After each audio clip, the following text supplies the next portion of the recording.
Okay, shalom everyone.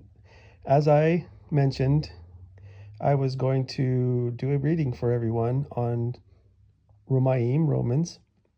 But before I do, just wanted to have a quick conversation about some of the Hebrew, abrit, and some of my understanding and how I'm still coming into more understanding of how to use the right words as we all are. And this is by no means going to be a super detailed um, account, but it's something that, I have a brother that Yah has Baruch me with to be, he is so much more, um, in the knowledge of how to rightfully understand and read and comprehend the Abrit and the Hebrew. So with that being said, he had a conversation with me last night, and I hope that he is okay with me letting everyone know this. We both had seemed to, stumble upon the same video of, many people now, realizing that it is more right in some cases to use Alua rather than Alahim. But, he said to me something that was very amazing. He said, this is a complicated, long thing to talk about because, we have vowel points that, pretty much mess up everything. And it is more correct if we go to the Abrit, the original Hebrew with no vowel points, the ancient pathways and the paleo and all of that. And so he's learning, I'm learning, everyone's learning. But, the fact that Allah or Allah is looked at as the word curse in Hebrew, there's also other words we must realize that can mean like a blessing and a curse at the same time. It just all depends on how they are used. So when we watch and listen and learn from others, we have to take into account that we can't just believe everything completely until we have brought it to Yahuwah and really evaluated it thoroughly and just brought it to him. So for the purpose of what I feel in my Ruach right now is right, I have for a long time used, Alahim, because it was more better understood. And some people disagree, that we shouldn't be using L, right? And like there is no, E, there is no J, there is no, all these different letters in the Abrit, in the Hebrew, and we shouldn't be pronouncing things with these vowel points. So what I would like to first start out with is the fact that we know one word, that's the word bless, that everyone uses. Now there's bless, which is barak, and there's blessed, which is baruch, and then there's even barakah, which is blessing. But what I wanted to show to you is that even, here where it says in 1288 you can see that, this is, with even the vowel points, but I just wanted to show that this is what it's talking about. It says, the primitive root to kneel, to bless God, or to bless our Creator, as an act of adoration. A vice versa, a man as a benefit also by Ephraim to curse, and it says God or king or as treason, abundantly, altogether, at all, blaspheme, bless, congratulate, curse, greatly indeed, kneel down, praise, salute, still, and thank. So you can see here with this word that, yes, it means to bless someone. It means to bless our Creator. But it can also mean the word curse, right? Now there's cursing and then there's curse is, right? And I guess, you know, trust me, I'm no one to really, you know, nail this down perfectly because it's so complex, this language. Even though it's easy in the same way, it's very complex, and we are still trying to be cleaned up in our language, right? So I just wanted to point that out, that the word can be looked at in two different ways, right?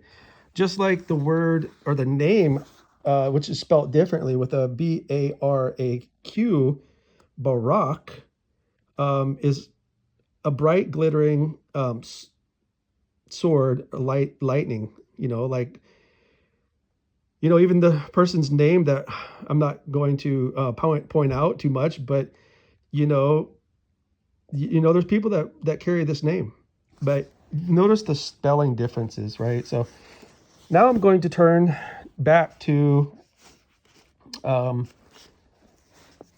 when I started looking into this today, just a little bit, not you know, too deeply, but so the word that is associated with Allah, right? You've got the, excuse me, the Hebrew here, and it says the primitive root, rather indent with 422 through the idea of invocation to bewail, lament. All right. So let's see. There's another one I wanted to show up here. Where is it? So 22. If you go to it, it says also down here. It can mean curse or swear. So it's like a bad word, right? Or it's like a swear word, basically. But at the same time, you know, if we look over here in, you know, 427, it says Allah, which in 424 it says oak. What did I want to point out? Basically, you know, there's a couple different ways of definition here, but we also see that, you know, in the word there's also Elua, which is rightly supposed to be Aloah, or even Alua, which we spell with a U. And so I will read that definition here. It basically says, okay, that's Elohim. So 33, Aloha. Rarely short. It's basically, you know, the creator's acknowledgement of the Most High, right? It's basically, let me see if I can find the one I saw earlier. All right, I'm just going to read here from 33. It says, GODs and the ordinary sense, but specifically used in the plural, thus especially with the art of the supreme God, occasionally applied by way of difference to magistrates, and sometimes as a superlative, angels, exceeding gods, and, you know, on and on. So basically, great judges and mighty. So, you know, we just have to be very careful with our understanding of all these things and just really look into, you know, the differences of how these words are put together and what they really mean. And so, you know, right now I'm basically more in line with, as other, you know, people have been making videos about too, with saying Alua. I think it just feels more right. You know, there are times, like my friend said, that the scriptures does say Elohim, and it does say Alua, both, right? So both are used. There's no doubt about that.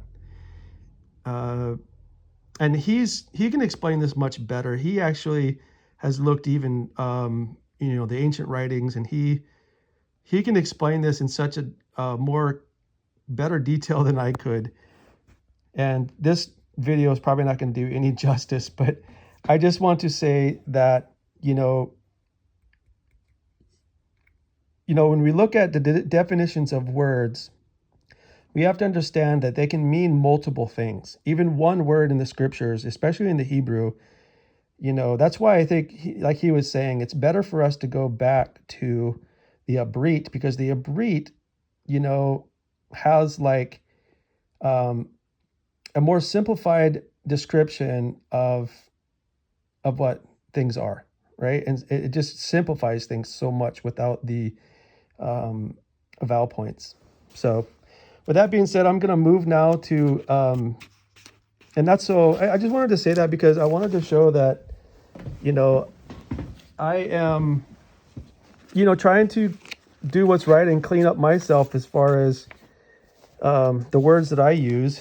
But we can't beat up each other if we're using the wrong words. We have to allow people to come into understanding of these things, right? So with that being said, I'm going to share with everyone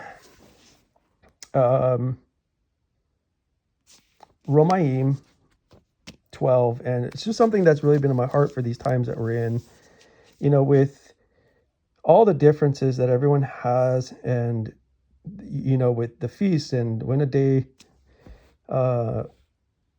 begins and all these things, when when we are supposed to observe things, all these things, right?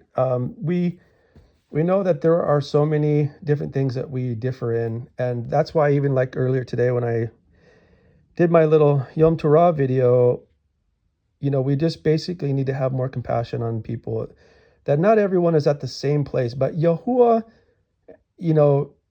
wants us to be one, Ichad, and he wants, as the Son's prayer, our Yahusha HaMashiach prayed that we would come together, and we're not there yet. The body is not there yet. We are, honestly, kind of all over the place. But it's important that we have patience with our mishpacha, with the other Nazarim that are out there.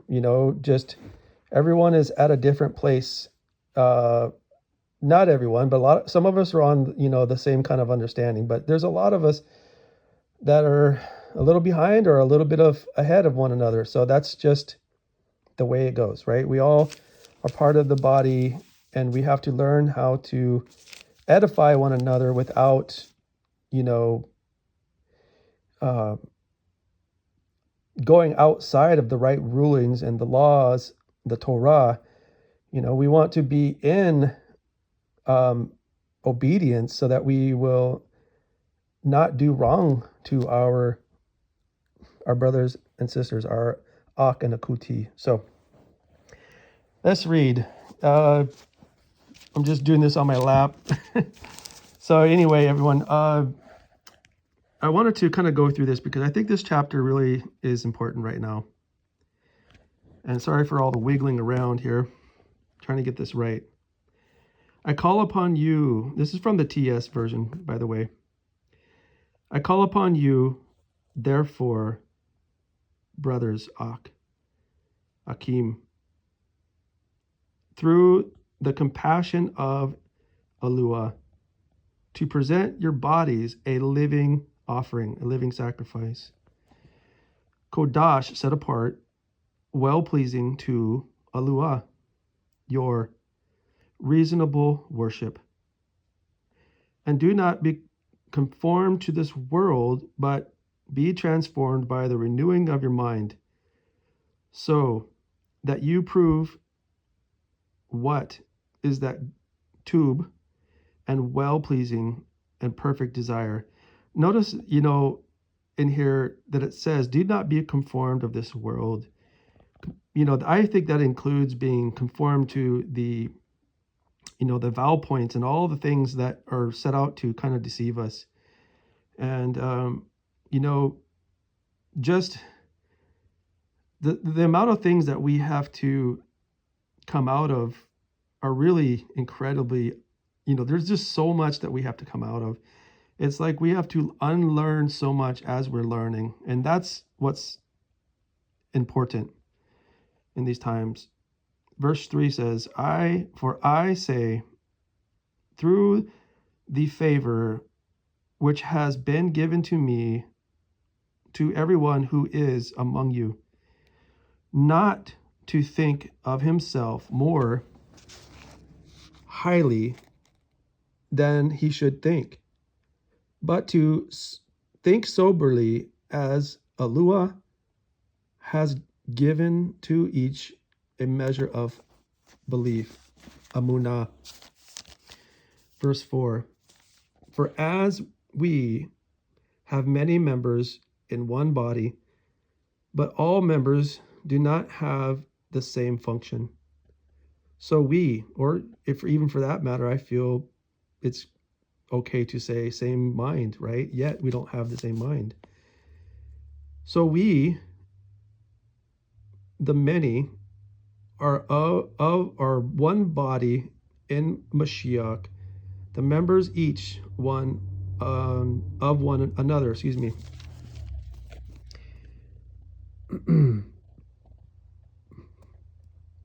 Now having different gifts according to favor which was given to us, let us use them accordingly.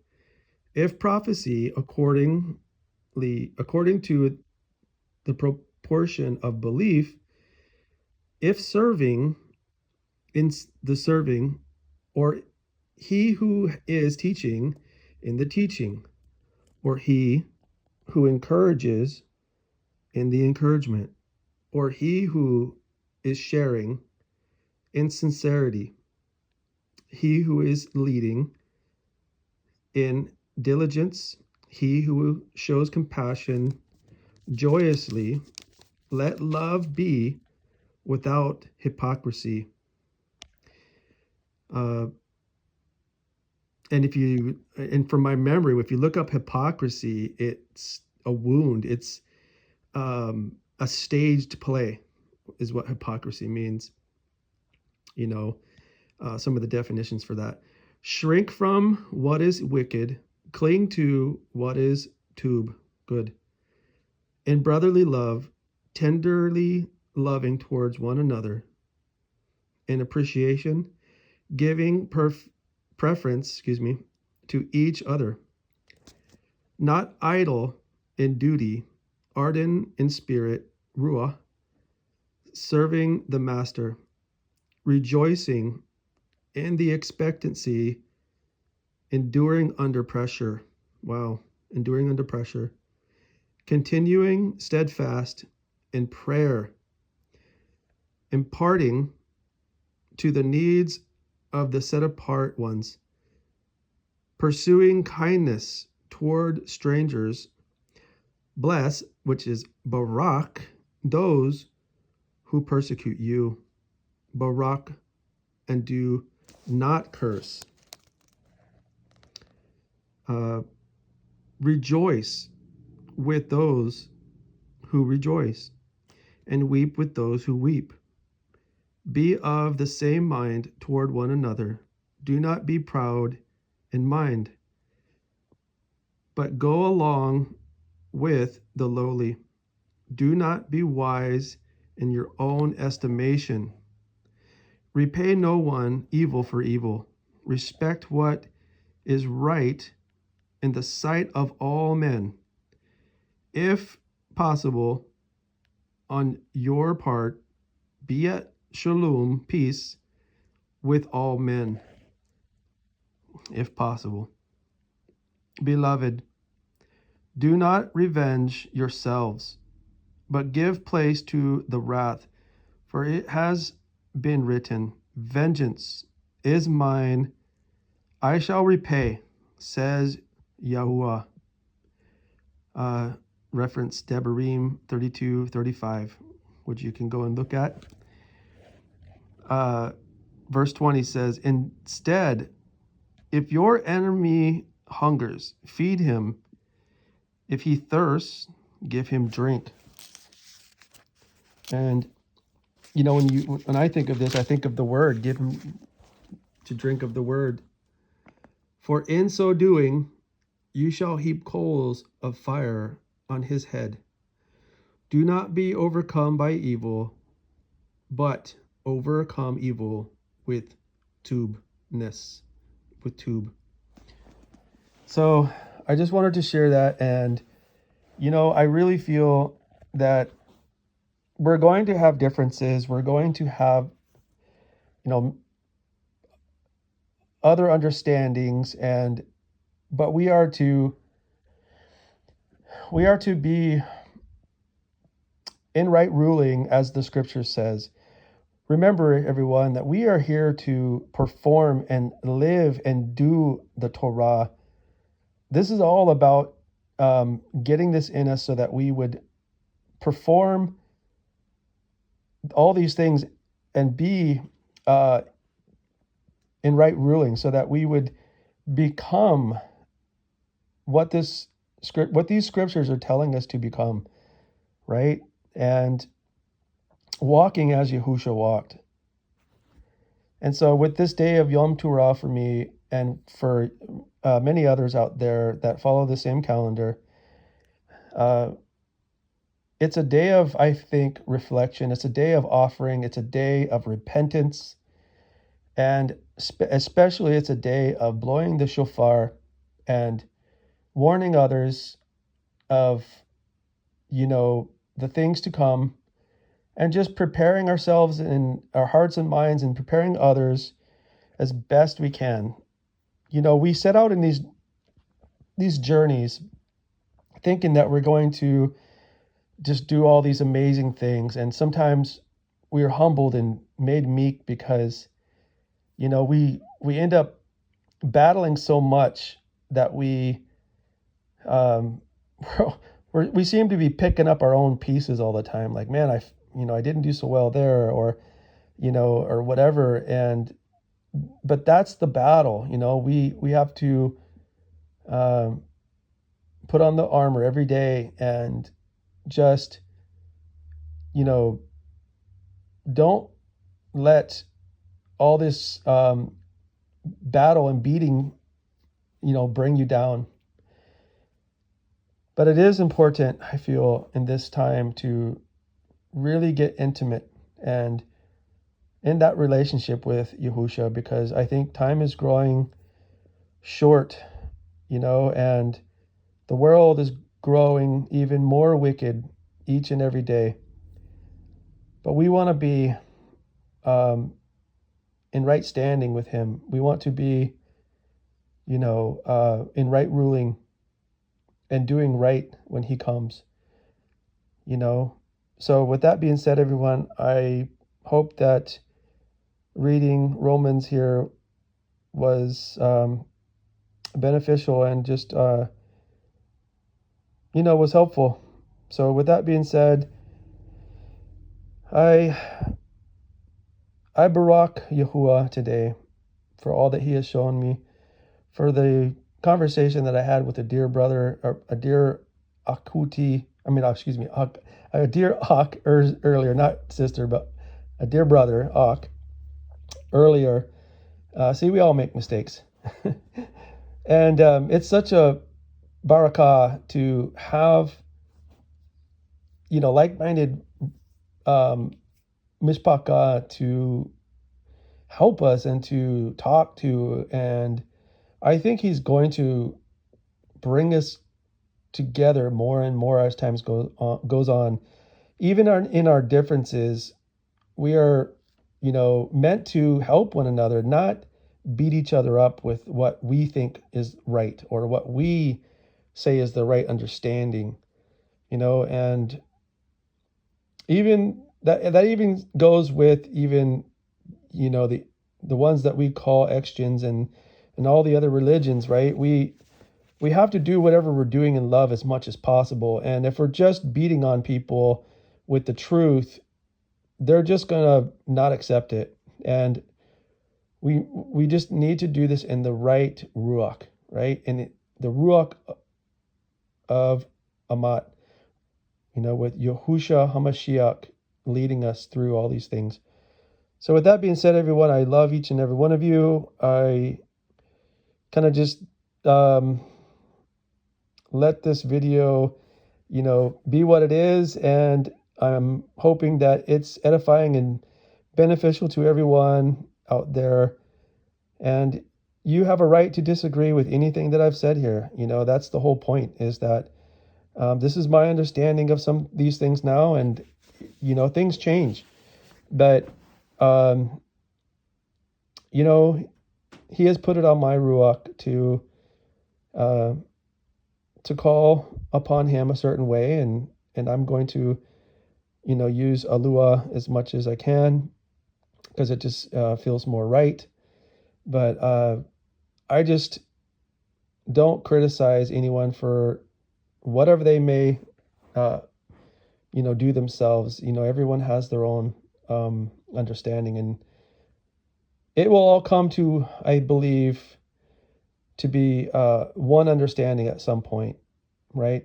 So with that being said, have a beautiful evening. Shabbat shalom, or not Shabbat shalom, but shalom, everyone. And until next time.